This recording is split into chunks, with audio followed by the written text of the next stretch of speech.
السلام عليكم ورحمة الله. النهاردة هنكمل تعليمنا مايكروسوفت وورد. ده مايكروسوفت وورد 2021. هنكمل عليه الشغل فيه. هنا في انسيرت في بس كام اضافات عن اللي احنا اتعلمناه المرة اللي فاتت. هتلاقي في بيكتشرز هنا في زيس ديفايس، طبعا ده من الجهاز نفسه. في اونلاين بيكتشرز وفي ستوك ايمجز. اونلاين بيكتشرز كنا احنا المره اللي فاتت لما كنا بندخل على طول ما كانش فيه هنا موجود حاجه، وكنا بنيجي نعمل سيرش عشان نوصل للصوره اللي احنا عايزينها. دلوقتي هنا دي في المايكروسوفت 2021 هتلاحظ ان هي دي الصور معمول لها تصنيفات زي ما احنا باين كده قدامنا. ممكن تدخل على اي حاجه من دي، تختار اي صوره انت عاوزها، وهي عشان اونلاين هتلاحظ ان الموضوع مش محدد زي ما احنا كل ما بنعمل سكرول داون او ننزل لتحت بيحمل صور تانية، وهكذا لو احنا عملنا كده. وفي طبعا في اوبشن انت تختار مطرح الصورة 2 و3 وتدخلهم مع بعض زي ما احنا شايفين كده. وكل صورة لو هي لايسنس لحد واخدها بيبقى فيه لينك المكان ده او الموقع اللي هو واخد الصورة دي. وفي هنا insert pictures هتلاقي فيه stock images. stock images دي هتلاقي فيه مايكروسوفت فيه مجموعة من الصور موجودة زي ما احنا شايفين اهي، وكمان في تصنيفات ليها عشان برضو ييسر عليك في البحث، زي مثلا بيوتي هنا، الانوفيشن، الدارك، الديزاين. وتقعد تعمل لو دوست هنا على السهم اللي على اليمين ده هتلاقي كل مدى مثلا الكيمستري، بيزنس، وبرضو تقدر تختار اكتر من صورة في وقت واحد. وفي هنا فوق في الايكونز اللي هي الايقونات اللي قدامنا، وبرضو هنا اللي هو التصنيفات بتاعتها، وفي الشكل اللي قدامنا اللي هو بتاع الاشخاص ديت، والستيكرز والستريشنز واللي هي الكرتون. ممكن نختار من اي حاجة منها. الكرتون والستريشنز ديت والايكونز ديت جرافيك هتشوفها دلوقتي ان احنا لو احنا عايزين نختار منها. لكن بقيه الحاجه ديت الايمج واللي هي الكات اوت بيبل والستيكرز دي صور. لو احنا اخترنا حاجه منهم هوريك ايه الفرق ما بينهم. لو انت اخترت صوره عملت انسيرت هتلاقي فوق هنا موجود بقت بيكتشر فورمات. بيكتشر فورمات تقدر ان انت تغير ان انت شويه الاوبشنز اللي احنا يمكن اتكلمنا عليهم في الفيديوهات اللي قبل كده، ان انت تغير الكالر وتعمل وتغير مثلا اللي هو الكويك ستايل لو انت عايز ستايل معين، ولو انت اكثر تحديدا تعمل فورمات بيكتشر. وهتلاقي هنا على اليمين وادي الفورمات بتاعتها.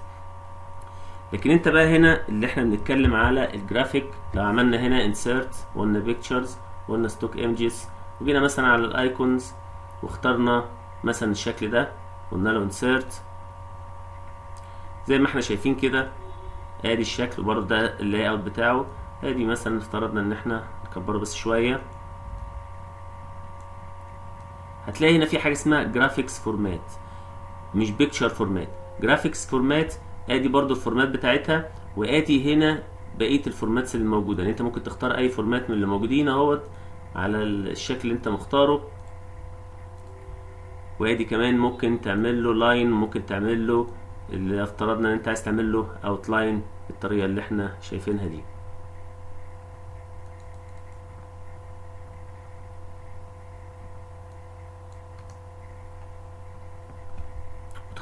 ممكن تختار له كمان شادو زي برضو ما احنا اتكلمنا او اتعلمنا في فيديوهات سابقه. وهنا تلاحظ بقى في الجرافيك فورمات هنا في اختلاف اللي حصل. هنا هتلاقي في الاثنين ايكون اللي موجودين قدامنا، في هنا تشينج جرافيك وفي كونفيرت تو شيب. تشينج جرافيك ان انت تيجي هنا وتقول له مثلا برضو هنقوله فروم ايكونز وتختار يفتح لك الايكون على طول. هنختار مثلا شكل تاني. اول ما تقول له ماشي اوكي وانسيرت هيحل محله في نفس السايز اللي انت مختاره واخر تنسيق انت عامله. ادي الشيب اللي احنا عاملينه اللي هو الشادو، وادي اللون اللي موجود. طب في تاني كونفيرت تو شيب. ايه الفايده ان احنا نحوله لكده؟ احنا لو لاحظين هنا الشكل اللي قدامنا، لو احنا عملنا رايت كليك مثلا كده مفيش حاجه عندنا اسمها اد تكست. طب احنا لما نيجي بقى نحوله لشيب بنقول كونفيرت تو شيب. دلوقتي ده بقى شيب. لما بقى شيب ايه اللي حصل؟ اولا بقت هنا في فورمات شيب، وبقى في عندنا هنا لو ضغطنا عليه بقت شيب فورمات مش جرافيك فورمات. الشيب فورمات اهي، وتقدر انت تغير فيها اللي هو الستايل اللي انت عايزه وفقا للشيب. ادي الستايلز اللي موجوده، وتقدر طبعا ان انت تغير من هنا لو انت عايز برضو الفيل، ان انت ممكن زي ما عملته من فوق ممكن تعمله من تحت هنا مثلا، وتبدأ تغير. ادي الاوتلاين زي ما احنا شايفين، وادي كمان درجة الشفافية بتاعته وهكذا. طب احنا هنا بقى ممكن كمان عشان هو دلوقتي بقى شيب، نقدر نعمل بقى اد تكست. اد تكست نبدأ نكتب كلام. يعني مثلا افترضنا كده كتبنا، وطبعا مش ظاهر عشان لونه ابيض، هنيجي بس اول ما عملنا كده كتبنا كلام، بقى في عندنا حاجه اسمها تكست اوبشن. تكست اوبشن اللي هو تعمل الاوبشنز بتاعه الكتابه اللي احنا عاملينها. طب تكست اوبشن هنخلي الفيل بتاعها مثلا اللون ده مثلا. ادي عملنا اللي احنا كنا كاتبينه. طبعا احنا عايزين مثلا نكبرها شويه عشان نشوف لو في اي تاثير عليها.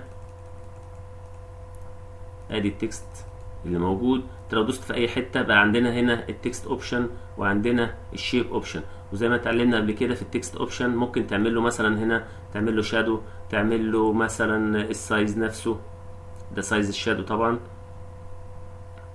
ولو عايز تعمل ريفليكشن برضو تعمل ريفليكشن. كل ده للتكست اوبشن. تبدا تشتغل على التكست اوبشن. ولو انت رحت هنا للشيب فورمات نفسه هتلاقي فيه هنا عند التكست الاوبشنز ده في كويك ستايل. لو انت دوست هنا هتختار الكويك ستايلز اللي موجوده.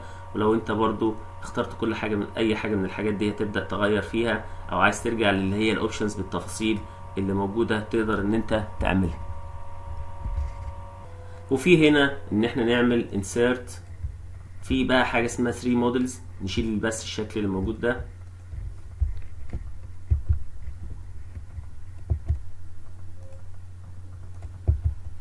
نعمل انسيرت في 3 مودلز. 3 مودلز الموجوده هيفتح لنا المودلز الموجوده. هو عاملها برضو بتصنيفات زي ما احنا شايفين كده. ادي فرنتشر، العاب، وهكذا اللي احنا زي ما احنا شايفين. اقول مثلا فرنتشر مثلا، وهنختار مثلا لو افترضنا الكرسي ده.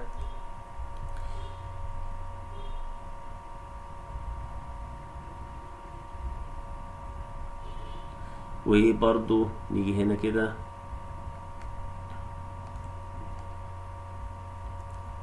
نكبره بس شوية.